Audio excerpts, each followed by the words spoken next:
Hey, what's up, everybody? We're here with Sue Clement, and we're going to be talking about how to fill masterclasses and webinars using LinkedIn, how to get just a ton of people into your webinar or masterclass. So, Sue, welcome. Tell us a little bit about yourself and what you're hoping to accomplish on LinkedIn.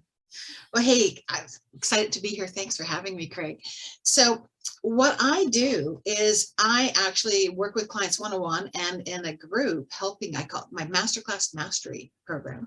And it's all about helping individuals, to create, launch, host, and optimize a repeatable masterclass.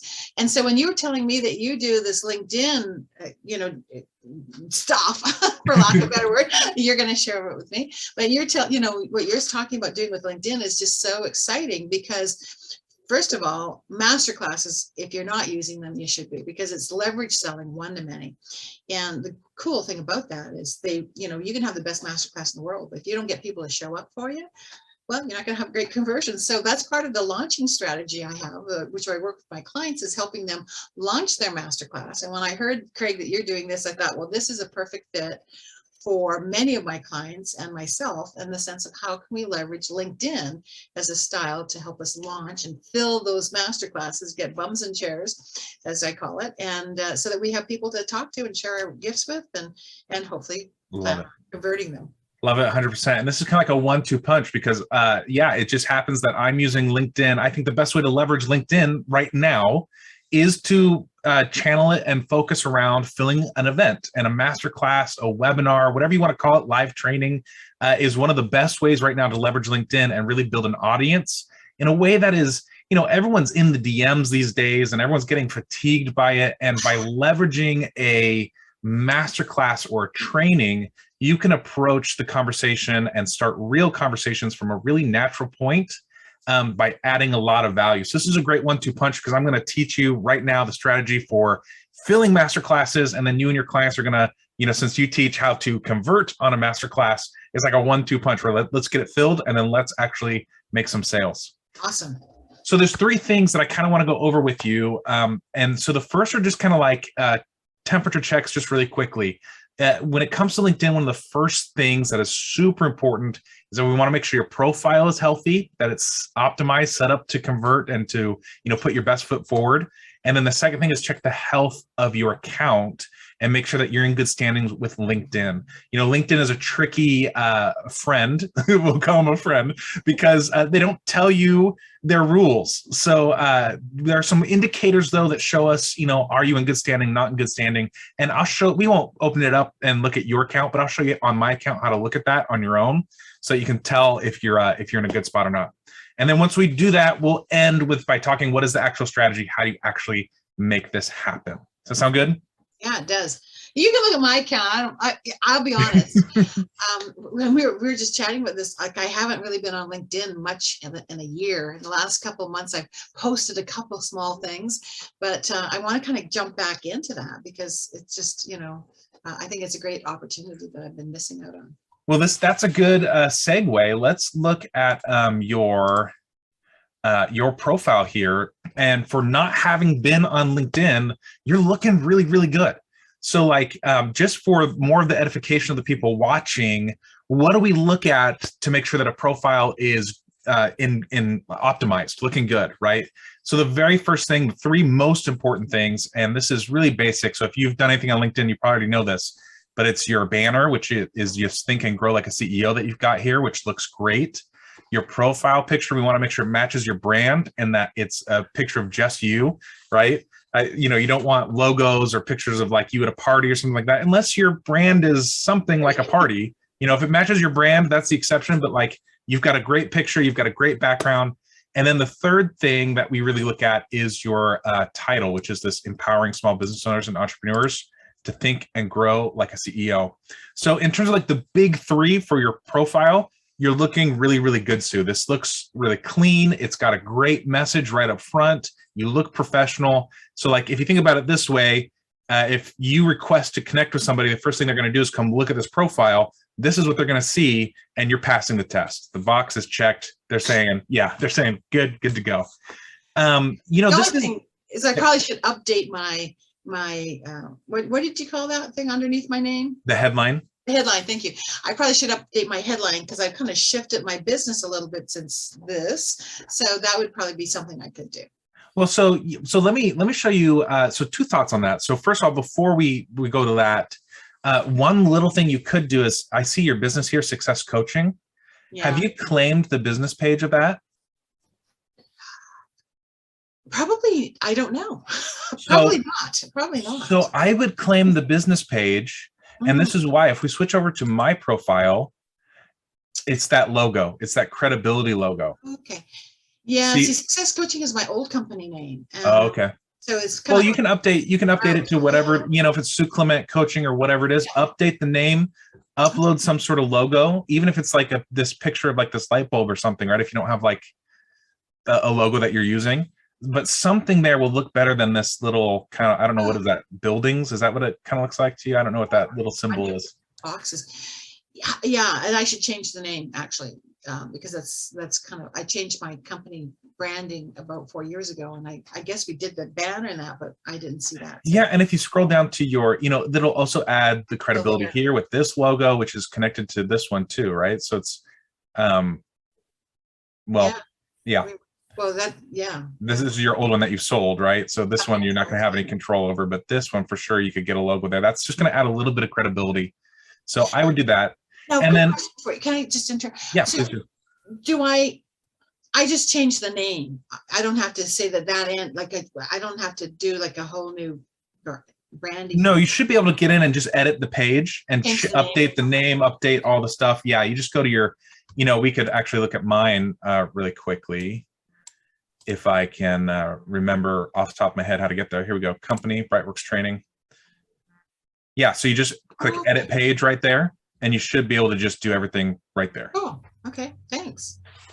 Okay, so then the other thing is, your headline is good, but if you're going to update it anyways, you might consider doing something along the lines of what I've done, which is, so I go back and forth. I've tested a lot of things, and for the past few years, I've really counseled people to put in their headline the result they help people get. And I think that is still important, but I think that there's some weight when you're the founder or the CEO or like the top dog at your company, because you're an entrepreneur, there's some weight in letting people know your title as well. So if you look at my headline there, we've got my title, so they know that I'm the founder of the company. And then we've got the result I help people get. So I'm a business growth consultant specializing in offer creation, LinkedIn and YouTube, right? And then I've got something personal just to kind of like draw attention, just to kind of like open the door a little bit and humanize me a little bit, beyond just I'm an entrepreneur. So for me, I put ex-Disney cast member because I know people really respond when they found out that I did public relations for Disneyland. You see how I'm still talking about it here? The door's opening. Everyone who loves Disney, they want to know all about my experience with that. So I know that by putting ex-Disney cast member, I'm opening a lot of doors for myself. So you might want to, you could put like, sold my company for, $3 quadrillion. I don't know how much you sold your company for, but so I wouldn't want to put Mama Fox Terrier. You could, yeah, no, you totally could. Like the little guy sleeping on the couch behind me. that's a good one. Yeah, anything so that kind of personal. It wouldn't have to be like business related or something. Yeah, exactly. Something to just kind of open it up a little bit so that it's just it gives depth to you beyond just business, right? Which we talk about B2B and B2C, but everything's H to H, right? Human to human. So how can we humanize you a little bit, even in that headline, right? Let's give something a little bit that gives you a little bit of depth, a little bit of edge for them to be like, oh, cool, right? Okay, cool. You've got great activity. You've got a good amount of followers. You're good. Do you know how many connections you have? Well, so you've got over 500. So that's in terms of LinkedIn health, we're looking that you at least have 500. LinkedIn gets more and more powerful the more connections you have. So, but you have at least 500, so you're in a good spot. This is really, really good. The same thing I might say, though, if we compare it to mine, there's just a little bit of, here's some business and a call to action. and then also just a little bit of like, here's me as a human, so that you can kind of get a glimpse into my personal life. Not right or wrong in terms of what you've done here. It's just different, right? Mhm. So like, if this is working for you and you like this, keep it. If you want to add some depth and open up a little bit and maybe have some more conversations outside of business, then maybe we add something in there, at the bottom, like, hey, here's a little bit more about me. I love fox terriers and taking walks, Corvette. and I drive a Corvette. Yeah, yeah, yeah. All that stuff. Reach out to me if you want to talk about growing your business, or if you want to talk about driving my Corvette. Right? You can't drive it, but I'll tell you all about it. Right? Come with me. I need a co-pilot now and again. Okay, so by the time we get down to your experience, most people have tuned out. This is the most important part right here, the top of your profile. As we scroll down, it's less and less likely that anyone's going to read this. In fact, most people, they go like this. They go, oh, cool. This is who Sue is. Scroll, scroll, scroll. I'm done. They don't even read. They just scroll to see if it's there. But one of the things I like to do with your experience is basically view this, LinkedIn was built as a tool for helping you get a job, but we as entrepreneurs aren't trying to get a job, we're trying to get clients. So what you want to do is view your work experience as a credibility booster, and to tell the story about why you're the best at what you do and how you got into doing what you do. So, you might put like under owner of your staffing company, talk about, a little blurb about what you learned and how you sold it, and how that led you to be a speaker, or how that led that to be an author, and how that led that to what you're doing today. And all of these pieces, just think, how do I build credibility? How do I build expertise and authority, and tell the story about why I'm doing what I'm doing? Uh-huh. Okay. And then you've got endorsements. The more stuff you've got down here, the better. But honestly, it's almost like nobody really reads them. They want to see that they're there. You've got them, they're there. So the box is checked. We don't need to really worry about it. Cool. So I was just going to compare and contrast it to my profile, but I think we're good. So in terms of profile, A+, you're passing the test. Any questions on that or thoughts on that before we move on to the next thing? No, I'm glad I passed the test, and yeah, I can see some opportunities. I like what you really pointed out was, about personalizing LinkedIn. I was actually one of the very, this is a really old story, but one day some guy phoned me, and I must have been like the year 2002 or 3 or something like that. And anyways, he was in Vancouver, I'm in Vancouver. Anyways, he was reaching out to everyone on LinkedIn who lived in Vancouver that he knew, that he connected with. And so I was like one of 50 people. And so it was kind of weird because there was like no one doing it back then. And it's been interesting how it's changed over the years. And it's good that I'm kind of up to date, but back then it was very professional. Like it was, as you're right, it was getting a job back then. It was all about that side of it. And so I love the fact about personalizing it because, for example, on my Facebook, you know about my dog who's on the couch, and you know about my car, and you know about my lifestyle a little bit more. Whereas LinkedIn, I've never shared any of that. So that's interesting. I'm going to start doing that more. Yeah. And I think, there's a fine line, because I think you just nailed it. People who avidly use LinkedIn, they're very adamant that it's not Facebook, don't use this like Facebook. This is LinkedIn. And so there's a fine line between like adding depth to you as a human being versus being unprofessional. And so, and honestly, where's that line? Well, it's all about your branding, because like, Harley Davidson or like a vodka company, they're going to be able to get away with a lot more stuff than like you and me, who are like trainers and coaches and consultants, right? Like our brand is not that type of style. And so it really depends on who you're trying to reach and what your brand is. But yeah, add some depth to your audience and to your message by opening up about who you are as a person, right? Mm-hmm. It's going to help you just start conversations, have conversations. Yeah, I like that. Okay, so we've checked the health of your profile. Let's check the health of your account. And I'm not going to have you open it up just because I'm sure your account is healthy, but just in case, we're gonna just look at mine. And there's a couple things that I want you to check. So the first is, if you've got a ton of pending invitations, we need to make sure we take those down. So the way that you get here is you click on the network button, and then here it says, no pending invitations. click that manage button right there. And it's going to tell you, here's all the invitations that you have received, which I don't have any right now. I actually just cleaned it out right before we did this because I knew that we were going to do it. And then here is like all the invitations that you have sent. If you have, right now I've got 200 pending invitations. That's probably a little too much. I should probably prune that back. And I've got a process going here that's going to, that does that for me. Right. So that's on autopilot. But if you've got more than like 100 invitations here, typically that's not a good sign. And so you want to go in and make sure you keep that down. So what you would do is if you've got, 1,000, 300, 600 pending invitations, just go hit that withdraw button and start from scratch. Like just restart, right? And give it a day or two, let LinkedIn breathe. Because what this does, if you've got, just hundreds and hundreds of people here pending invites, what is that telling LinkedIn? It's telling them that you're just spamming people. You're not trying to connect with quality people. And so LinkedIn's going to shut you down. Like I said, they're a weird friend. They don't tell you when you're breaking the rules. They will just restrict you. Well, so, actually, I just looked and I only have 38. So that's, there you go. So you're good. I was thinking, because I haven't been on LinkedIn very much in the last year. And I was afraid that it might be like hundreds. So I feel pretty good. All right. Good. I can manage that. So 38, I should just go through them and accept them, or, well, okay. So if they're, so in received invites, that's different. Received is people who have invited you. You want to look at how many pending invites that you've sent. I think I have that. Hang on. Oh, okay. Yeah, 38.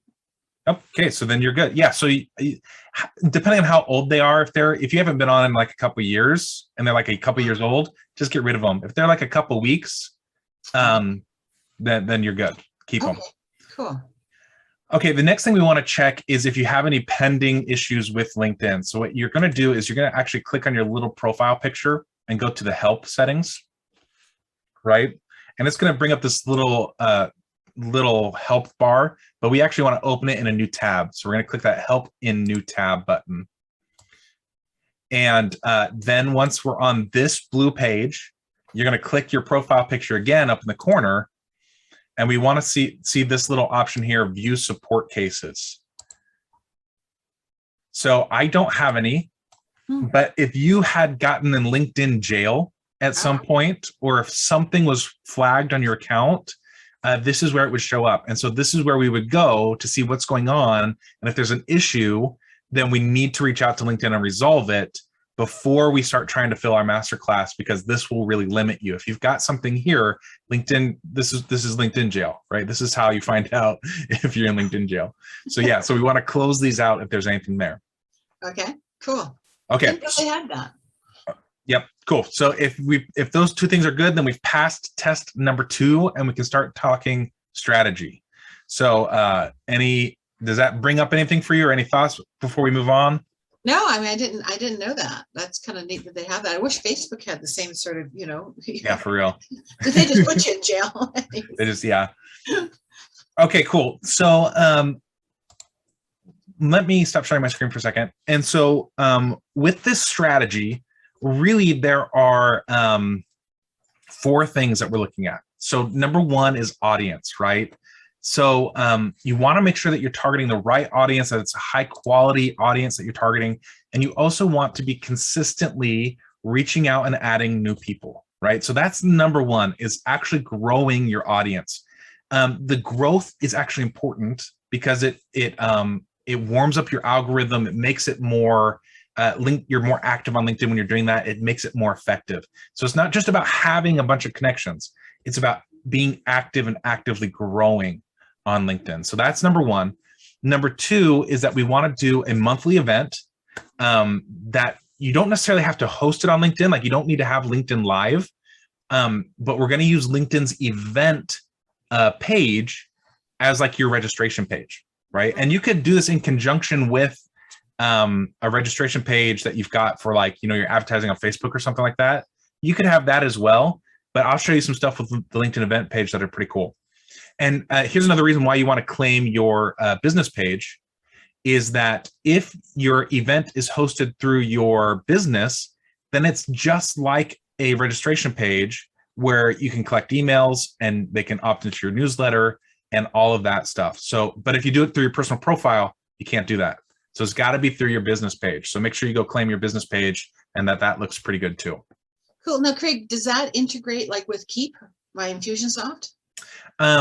In a way, sign in, you get the email addresses. So you want to move through your CRM system. In a way, like LinkedIn does not automate, it's not going to sync up with your Keep, but you can download a CSV file that then you can upload into Keep. Yeah. Okay. So yes and no. But you get yes, but it's not automated. Yes, but it's not automated. Okay. And then, so that was the first is your audience growth. Second was a monthly event. Third is conversations. We want to be focused on having real conversations with people. And then fourth is content, right? Yeah. So, let's not dig. I think you've got a good handle on, building audience and the content piece. Let's focus on the event piece and filling the masterclass. So if I share my screen again, and we go over to this one here, this is what a LinkedIn event looks like. And I just set this up yesterday. So I haven't started really advertising it. So you're going to see that there's not very many people registered for it. But you almost want to view this as like your profile again. What's the most important part? The title and the picture, right? Like those are the most important things. So if you look, I've got a nice colorful image with that captures your attention, also gives some authority because it's me speaking on stage, right? So that there's a lot of positioning here in terms of the picture itself. The title, very clear, compelling, how to create a LinkedIn lead gen engine, right? And then because I've got this structured around through a business profile, when somebody attends this event, it's just like they're registering for a webinar. So again, I don't have to host it here on LinkedIn. I can host it on Zoom or wherever you host your webinar or your masterclass. And right now, you can update it whenever. So right now, I don't have a link there because if it's a really intimate crowd, maybe I'll do it on Zoom. If it's a big crowd, maybe I'll go use a webinar software that's a little bit bigger, right? Because if you put a lot of effort into this, you could get a couple hundred, even 1,000 plus people registered for this event. If you give yourself enough lead time and you do enough outreach to fill it up, right? So right now I don't actually have the link up, but it's also a month away.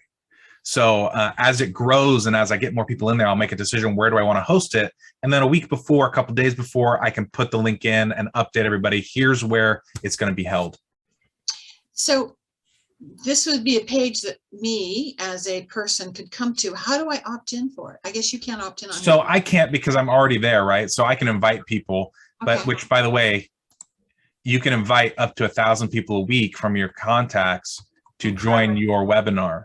So I could just go through and start clicking people, up to 1,000 a week and invite them. So over the course of a month, you can invite 4,000 people to your event through LinkedIn. And what's cool about this is that this actually doesn't show up in their inbox. It shows up as a notification.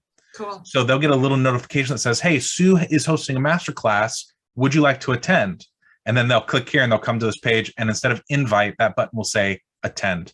And all they have to do, there's no box to fill in. There's no email opt-in. All they have to do is click that button and they're registered. Oh, okay. So they don't put the email in. Okay, cool. They just click the button and they're registered. Yep, that's it. That's slick. So, here is, you think about this as a landing page for your webinar, right? So here's the about section is just like you would use for your landing page, your sales page on a website, right? Mm-hmm. So like I've got here, what is this all about? Here's some key takeaways. Here's, the bottom line statement, what you're going to get from attending this.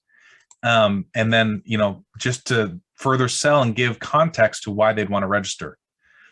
And then also it gives you the opportunity to tag whoever's going to be speaking. So like if you and I were to co-host something, we could both be tagged here of like, here are the speakers. Or if I was going to do a summit, right? And I've got like 6, 7, 10 people, I could put all the speakers here so that people can look at this and then go and explore each speaker on their personal profile and learn more about them. That's a really cool feature that you don't get, like on a landing page somewhere. Love that. Yeah. And then also, it's got the information about your business. So if they want to learn more about Brightworks training, they could go to my business page. That's really cool, Craig, because what we're doing is we're getting ourselves in front of our audience again and again and again. And that's what it takes, is that multiple exposures, which is really, that's an interesting way of doing it. Okay, so what's the play here? How do you fill this up? Okay, so you've got this event. How do you fill it up? You got two kind of outlets here that you can do. So, and you can also do, you can drive leads here outside of LinkedIn. But if we're going to focus purely on LinkedIn, you have two major plays. Number one is messaging people, right? You're making new connections. You're getting to know people. You're starting conversations. Invite them to your event, right? Say, hey, excuse me. Hey, so-and-so, I've got this event coming up. Thought you'd be interested. Let me know if you want to attend. Here's the link for the information about it, right? Send it off to them. And then also every day or every week, we're doing that invite for the notifications. And if you send out, you can do up to 1,000 a week of those. So imagine you're sending 20 to 100 messages a week and 1,000 invites a week. Each week you're doing 100, 1,200 to 1,500 points of contact out into the LinkedIn marketplace. Even if a small percentage, 10%, 20% actually register, you could end up after 4 weeks at between 500 and 1,000 people registered for your event. And that's the play here. And because you did it underneath your business profile, all those people are good to put on your newsletter. You can export them, you can email them, you can follow up with them via LinkedIn. There's a lot of possibilities there once they've registered for the event. I love this. This is really foundational information. It's great for myself, but it's also great for my clients. Yeah. So the thing is, doing this, here's the problem. Doing this, it's going to take all of your time. It's going to take all of your time. Who has time to connect with 1,000, to send out 1,000 of those messages, to send out 20 messages a day? It's very difficult. So that's where working with someone like me comes in, because we can help you get in your account and do all of this stuff with you and make it so much easier. So that's the benefit of working with me and the Linked Leader program. Yeah, the done for you services is absolutely the way to go, because you're right. No one has time for that. Awesome. And yeah, I love what you're doing. This is so exciting. Well, thanks, Sue. Cool. We'll end there unless you have a question or comment or concern or joke. A joke. You're on the spot. We need a joke. No. Oh my gosh. No, I'm not going to do a joke. Okay, I'm joking. My brain has really gone off in the wrong direction right now. But no, right, I really love that. That's great. Thanks for sharing that with me. You bet. Thank you so much. Okay, we'll talk soon. Okay.